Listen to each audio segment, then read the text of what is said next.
Good evening, ladies and gentlemen. Welcome to another episode of Tuesday Night Advanced Lecture.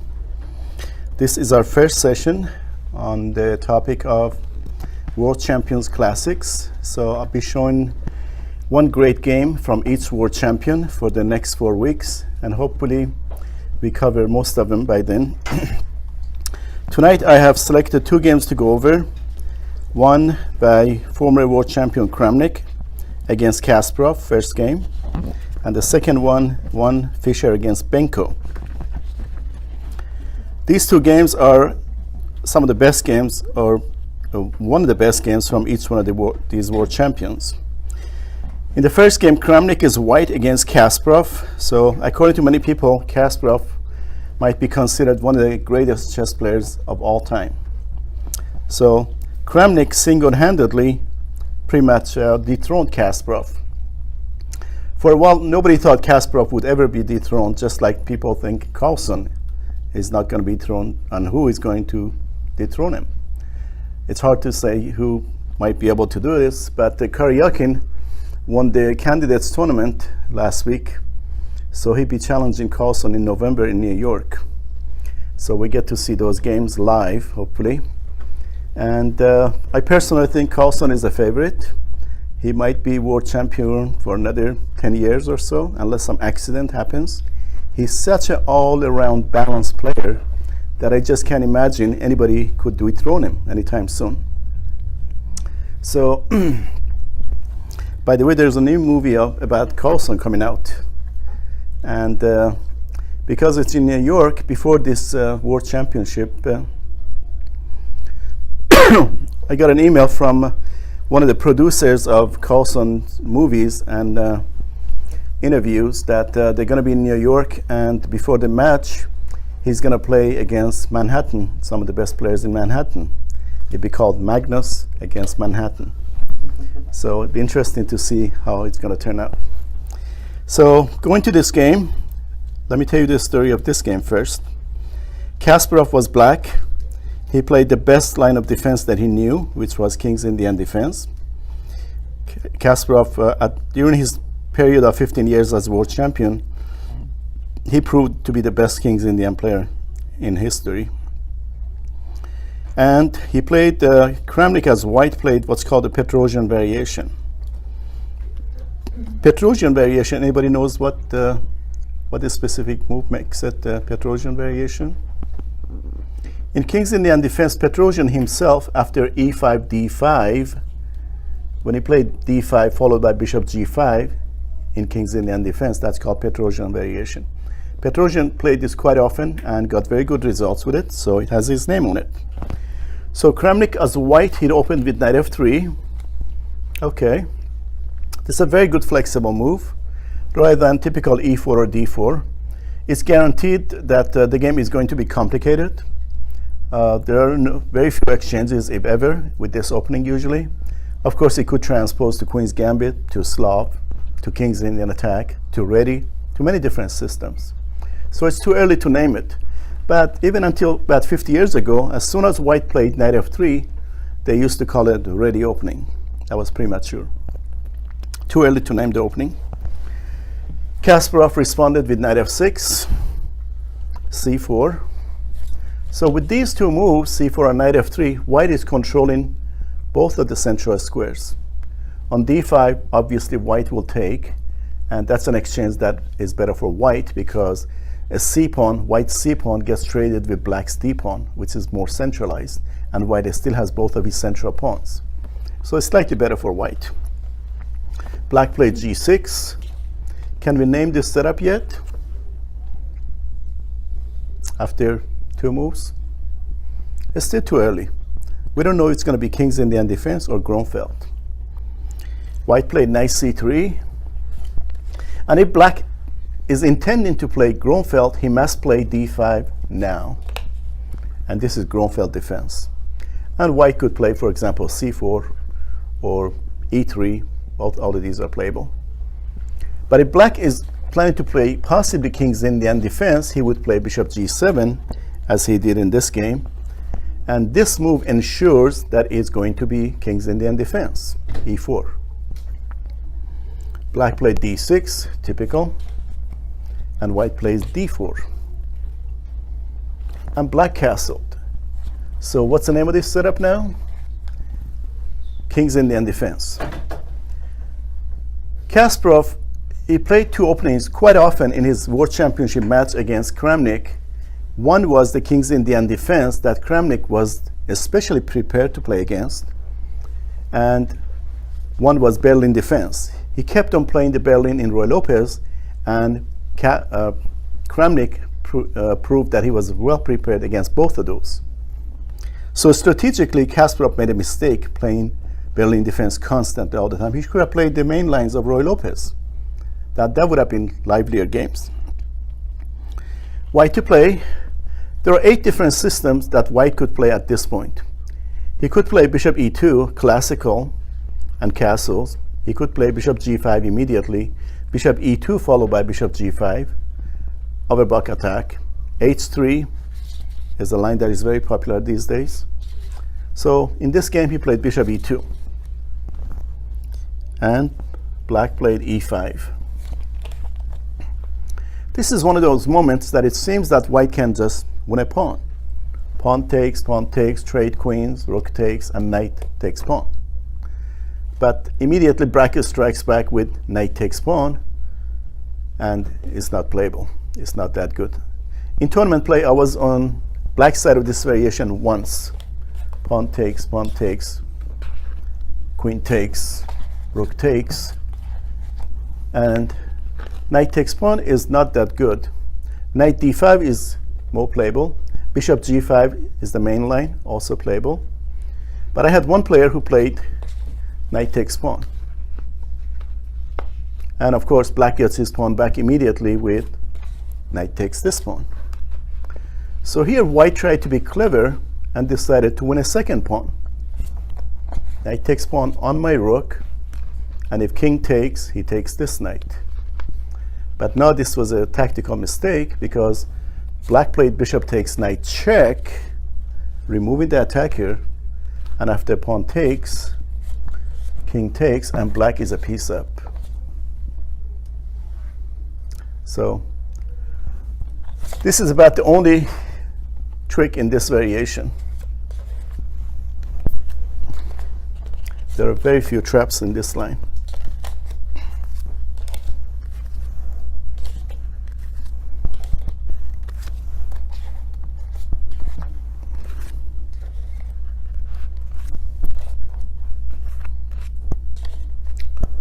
So after e5, the move that makes a Petrosian variation is this move, immediate d5. These days, bishop e3 is playable. It's called Gligor's variation, and perfectly good line. And castling is also perfectly playable. Castling is the most popular line.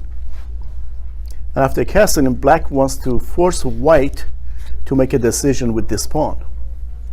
So now knight c6 is perfectly good move, and if white pushes, now knight shifts to the king side, and it helps later on with pushing the f5 pawn. So as you see, central pawns are locked up. That means nothing is going to take place along the d and e files. The game pretty much takes place on the wings. And which wing and for whom? Black's central pawn formation are heading towards the king's side. That indicates that black should flow his pieces on the king's side, and the king's side is his strength. For white, we have this little pawn chain here heading towards the queen side, so white should flow his pieces on the queen side.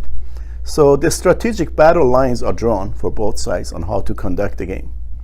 And this is a very lively game, and Kasparov knows this line extremely good, and that's why Kramnik didn't want to get into this variation. That's why here, the moment black played e5, white played immediate d5. And this makes it Petrosian variation. So what to do in this variation? I faced this position about a dozen times in tournament games. King's Indian defense is also one of my lines against my strongest opponents. Basically, the main move by black is a5. Like I said, white wants to expand on the queen side and black wants to expand on the king side.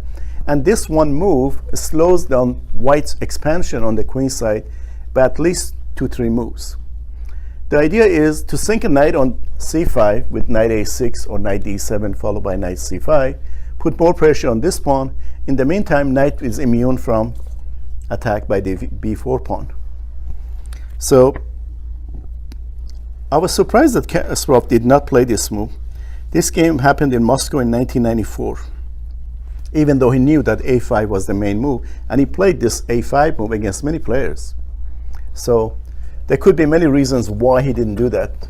Maybe he's trying to, surprise his opponent somehow. Instead, he played knight bd7. So white played bishop e3 now. Petrosian himself used to follow up with bishop g5 immediately.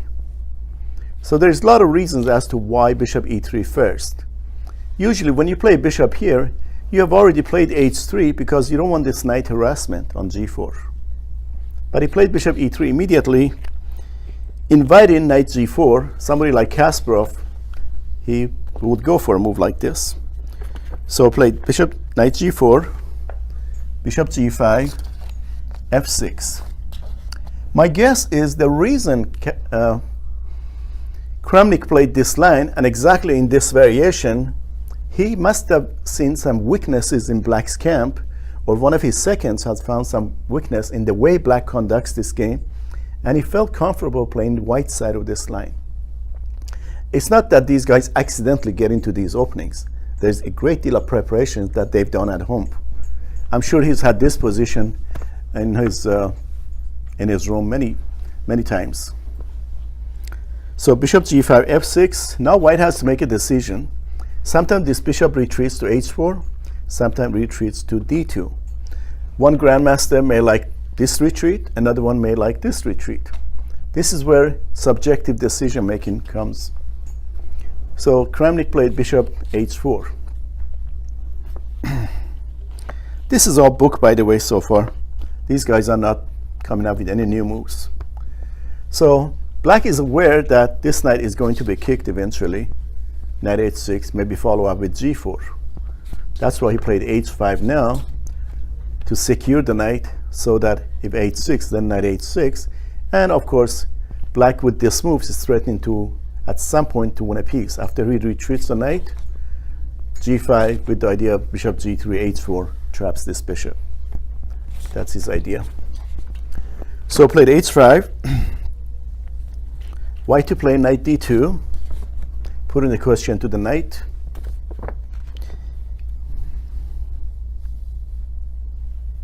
Of course, the knight retreats to h6, and black is still threatening push and win the bishop.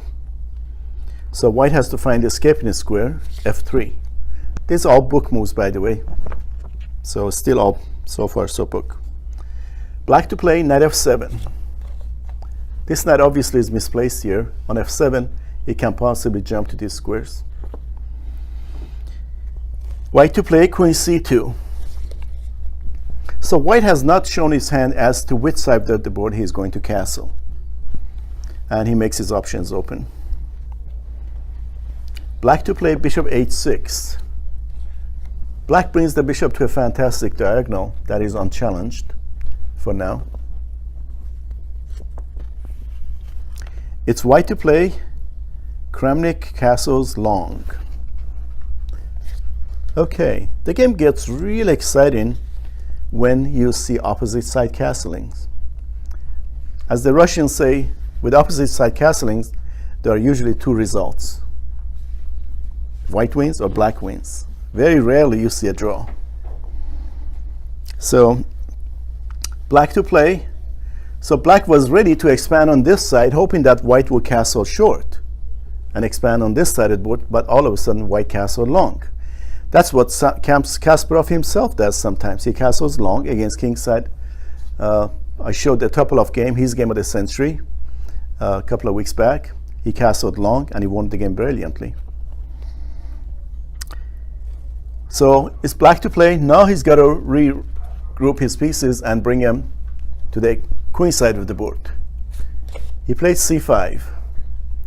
So as you see, there are 3 files that the pawns are completely locked up. Black is hoping to sacrifice a pawn with a6, b5 and expand on the queen side. And of course, white is eventually trying to expand on the king side also.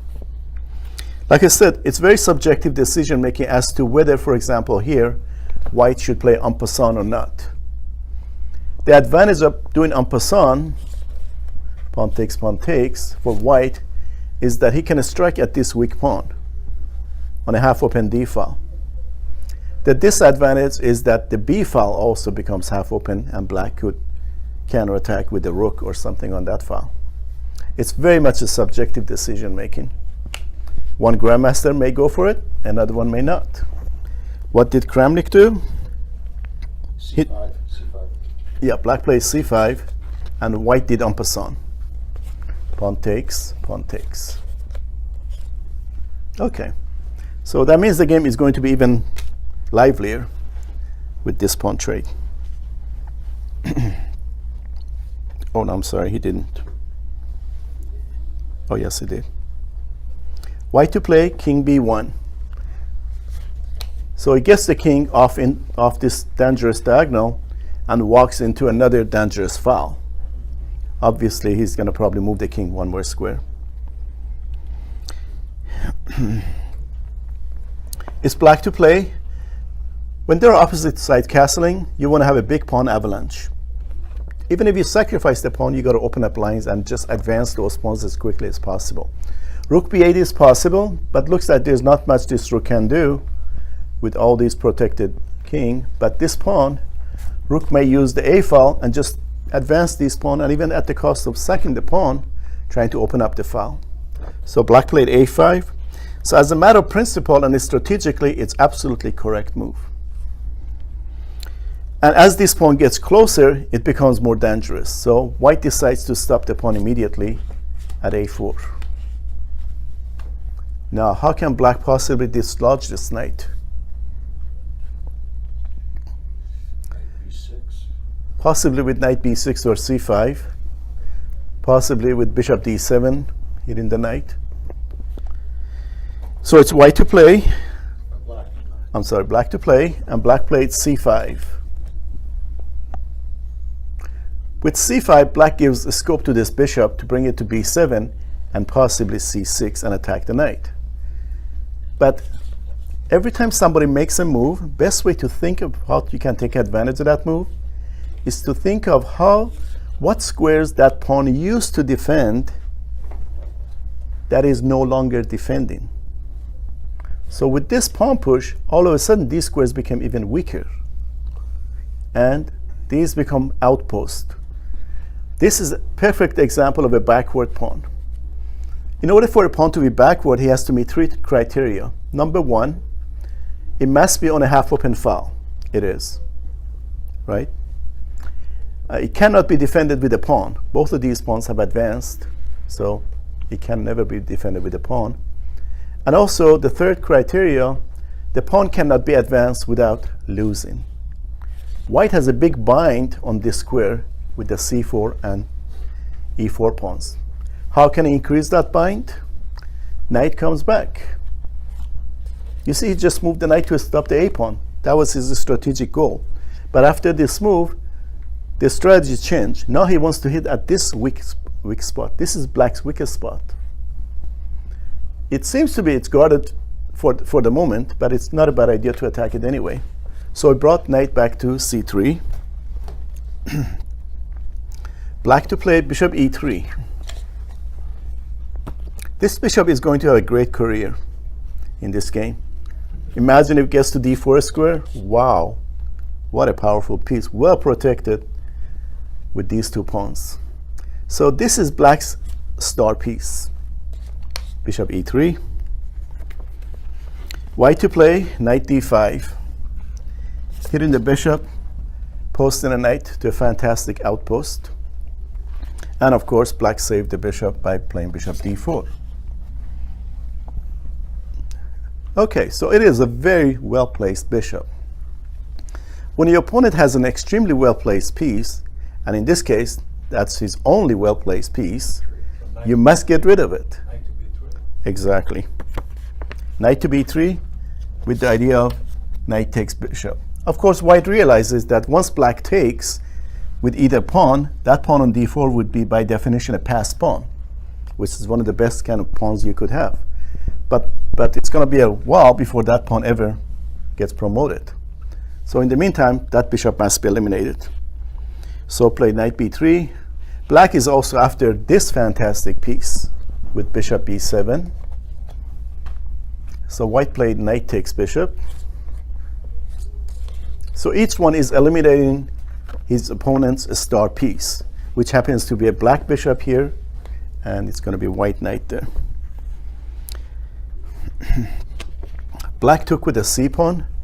Again, as a matter of principle, this is a correct capture, because once he stations a knight here, this knight would be beautiful, controlling so many squares around here. Okay, so far so good. Who do you think this position favors as of right now? White. Because you already know the result. And No, because he's got a piece on the other side of the board. okay, so how would you continue from this position?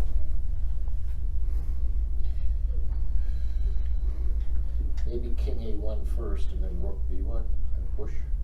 That's purely defensive idea. Petrosian would love that. He might do that actually, and that could be a possible. Maybe g4 then, to open up the king side up. G4, G5 then closes the position. Okay.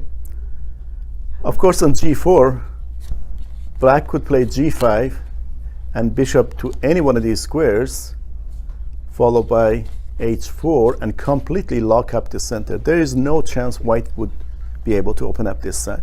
And it's just a matter of time black stack all the pieces on the A and B files, and white has no prospects of ever opening this file. So with the bishop,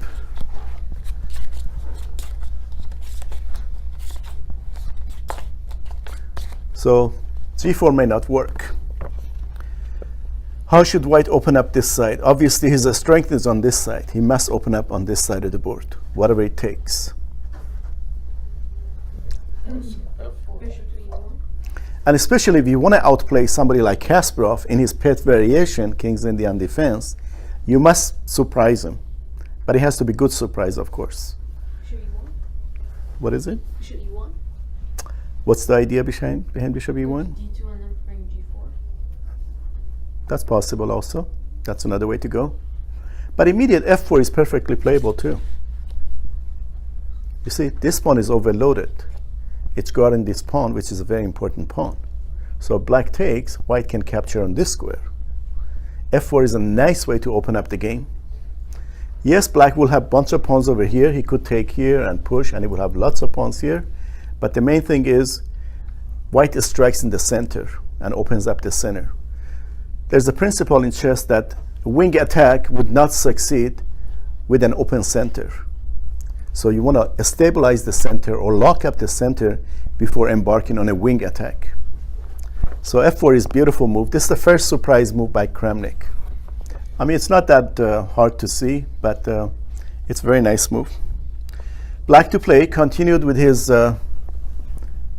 queenside assault, preparing, putting pieces in good squares. Rook b8. Now white play rook h f1. Of course, if pawn takes, he's not going to play rook takes because of pawn push forking. But he knows black is not going to take, so he's planning to take and have an attack along the f file. Black to play knight h6. So what do you think is the idea behind this move? Protecting the f6 pawn. Protecting f6 pawn one more time, and possibly discouraging g4. White to play, he made another fantastic, beautiful pawn move. c5.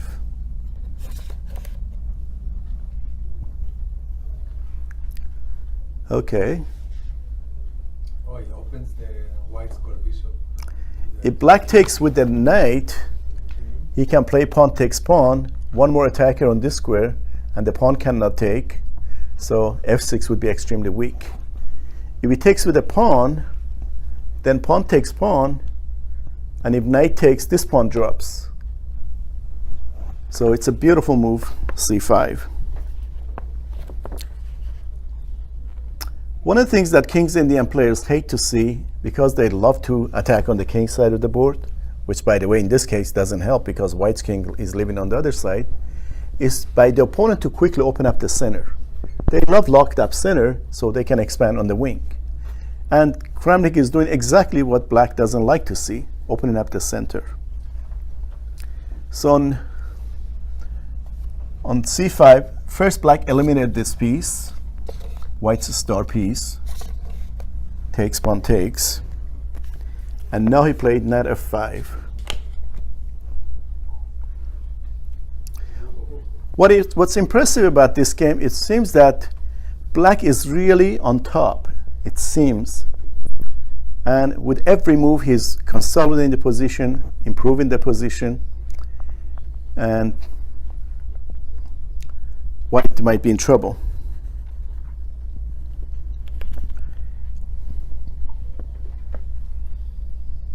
It's white to play. What should he do? C6. C6 is perfectly playable move, and probably black will could play knight. C7. He's got to go queen C7 because he pushes again. He forks the queen and the rook. Right. So that means probably knight c5 on c6. What other move? Knight E3. I like that. After c6 and black play knight E3. After knight e3 is coming, right? Well, knight e3 might not work because queen check. And then king h8 still, the rooks are forked. Right, the fork is still there, but looks like white should be able to open him up Yeah. with another check and possibly capture, so it's very risky. So on knight f5, Kramnik is one of the best players in the world with his pawns. He played f takes e5. He's willing to give a whole piece over here, and what if black takes it? And black did. Knight takes h4. So this looks like a fantastic position for white with 3 pawns on the 5th row. White played e takes d6. Now all of a sudden, white has 3 passed pawns on the 5th and 6th row at a cost of a piece. So the position is very unbalanced. Judgment of these positions are extremely difficult, even by computers, because there's so much potential in these pawns. This is where you may wonder which one is better, a piece or 3 pawns. In this case, because the 3 pawns on the 5th and 6th row, chances are the 3 pawns. But he has to prove it. Black to play, knight e5. Safeguarding g6 one more time. Getting the knight out of dodge, possibly trying to sacrifice and get the bishop for the knight. But for the moment, knight is well posted. It's white to play. What should he do? Rook takes d4 looks reasonably good. Winning a pawn, attacking this knight. So who would you say is controlling the center? White. Obviously white. So black is a piece up for the moment though. Black to play, knight f5. He's trying to quickly bring the knight back to the game. Okay, so any suggestion for white here? Bishop can take Bishop takes h5. Bishop takes, yeah, that's fine. Well, if bishop takes h5, then this knight takes And rook. queen takes pawn check. No, pawn is guarded with e5 knight. Alright. Rook takes knight then. Would you do it? Yeah, absolutely. Because it's Kramnik Kramnick's rook, or you would have done it for your own I game would have too? done it. I do it all the time. I do Mitch is exchange good at sacks all- sacrificing other people's pieces. I do exchange sacks all the time. Okay, he did it. Rook takes f5. Right.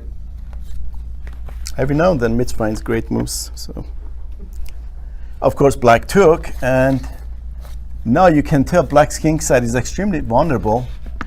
These 3 pawns very advanced, very dangerous, and this is what we call a cheesecake king side.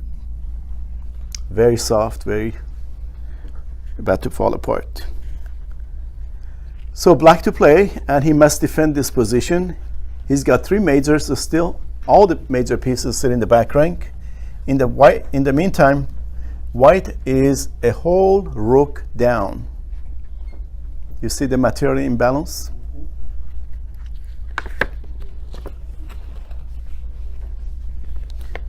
Is black to play? How should he defend this position? He played king g7, possibly with the idea of a bishop takes, rook h8 attacking the bishop, and rook h6, and maybe moving the king back. Sure enough, white took, and rook h8. Let's take a look. So white to play, what should he do? Let's take a look. This is like a puzzle. White to play and win. Yeah. I have seen this exact position in Advanced Chess Tactics book that says white to play and win. And to solve any chess puzzle, there are 3 steps that you must follow. Number 1, and in this order, you look at all the checks. If it doesn't work, and assuming you did your due diligence and you couldn't find a way to win, you look at all the captures. And if it still doesn't solve it, you look at all the threats that you can create, non-check, non-capture. But the first step solves this. Look at all the checks. Right. This is one of the good checks. This rook is immune from capture. What happens if knight takes it? Queen g6, king f8, queen f7 mate. So he cannot take. So black played king f8. So black anticipated this check. Kasparov knew this check was coming. That's why he vacated that square by moving the rook. Okay, very good. Now how would you follow up? Now black is threatening to take the So rook e4. rook. So you got to make it impossible for black to play knight takes rook. Queen e6. Queen e6. Okay. Yeah. This piece is hanging and this piece is hanging, but black cannot take neither one. Because it's made. Rook takes, checkmate, and knight takes, checkmate. 2 pieces hanging, neither one is really takeable. It's not very often that you see Kasparov in positions like this. It must be against another super GM. Nobody in the world can get, this fantastic position against Kasparov. Another point of queen e6 is that, first of all, this queen is frozen here now because it must guard this pawn. So black queen cannot move. Black rook cannot move because of mate. So You can move the other rook. the only reasonable piece that he could move is the other rook. He could move that rook here, hoping to force trade rooks, but then these pawns become extremely dangerous after rook takes, pawn push. Then c7 is going to be deadly. So black played rook b7, trying to safeguard his second row. Okay, so this is extension of the puzzle. Even with the best defensive resources by black, white should win. So how would you continue from this position? c6 looks reasonable. Okay, rook b7 is kind of inviting that c6 move. So what did black have in mind? Or maybe queen to the. Or maybe get back to rook. Rook takes b2 and then queen up check at b6 and start a perpet or something. That is his only hope. Whether it works or not, that's a different story. But that's his only hope. Because obviously rook here doesn't help. If it's white to play, he can trade rooks, takes, king takes, pawn push. No, that doesn't work. What is it? That doesn't work. Rook takes g7, king g7, c7, queen d7. The rook guards back. Are you saying, okay, here, in this position, c6 works too. c7, I mean. Just right. So black has to give up the rook because queen d7 now doesn't work because of check and trade, or possibly take this knight with the idea of threatening queen. So black went for rook takes b2. All his hopes is based on perpetual check now. And Kramnik must have calculated this because this is black's only counterattack. So rook takes b2, obviously king takes.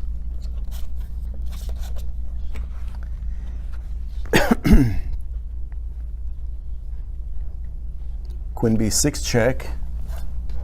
So there are very few games in history of chess where king does a beautiful march after getting a lot of checks and finally survives. This is one of the latest ones.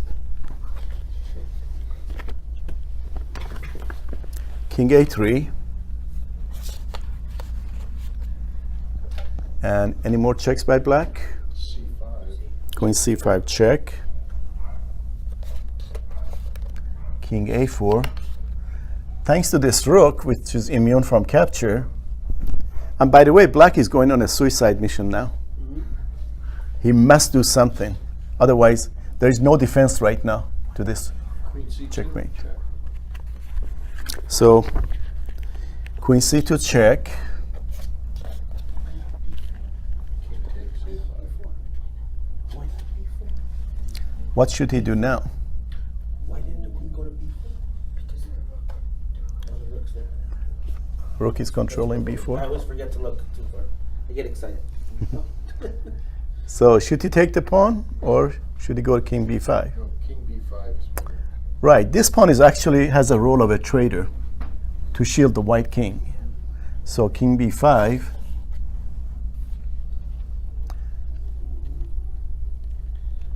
I'm sorry, what's wrong with capturing that pawn? Capturing the pawn, the king would be too exposed on the both A and B files Okay, C2. with possibilities of check, check. So he wants to hide behind that pawn. So king b5 makes sense. Queen b2 check. King a6. Okay, did black run out of checks? Not yet. Not yet. Queen e2 check. Can he check? Oh, can he check on B6? Oh, the pawn is going the other way. Sorry. He can, but it's not good. Believe it or not, some masters, I faced some masters that in this position they played this move. And when you take the king, they're like, oh my gosh. So you got to remember which way the pawns are going. Okay, king b7 or a7. Kasparov is really hoping for white to make one tiny mistake and he will come back to the game. Doesn't make any difference. Yeah, it does, because the knight can check him. Very good. King a7 is no good because all of a sudden knight takes pawn check. And this pawn is overloaded. It's guarding the queen and it's controlling this square. And he cannot take the knight, so that means It's going to take his black would be in trouble. White would be in trouble now. So he has to make sure he goes to the correct square so the knight cannot cause trouble. So on this check, queen e2, king b7. Okay, any more checks? Yeah, if you want. h7. B5. B2. Yeah, Queen B2. Queen b5 check. Why did he not give that check? Maybe he thought the pawn was going the other way. I doubt it seriously. Just king C7, of course. Queen B5, king C7. Right. On queen b5, king c7, and there are no more checks. Well, there is one more. This rook check. But when should he give this rook check? Right now, or after We queen? can block the pawn, though. It's so simple to stop the rook check. Black gave the check now. Rook a7. Rook h7. And what should white do? King C8. Oh, king c8 loses to queen a6. Let's play C7. The B8. c7 or d7, or does it make any difference? Yeah, it does. Doesn't make any difference. D7. It does. Does not. Actually, it does. If he plays c7, what does he do on this check? King C8. King c8. And what does he do on this check? King D8. King d8. Queen A8. Well, he has a knight check also. Where? Knight check here. Bishop takes. Bishop takes, okay. How about queen to A8? And what about knight check here? Isn't it pawn takes? Pawn takes. Okay. So does black have anything here? I don't think so.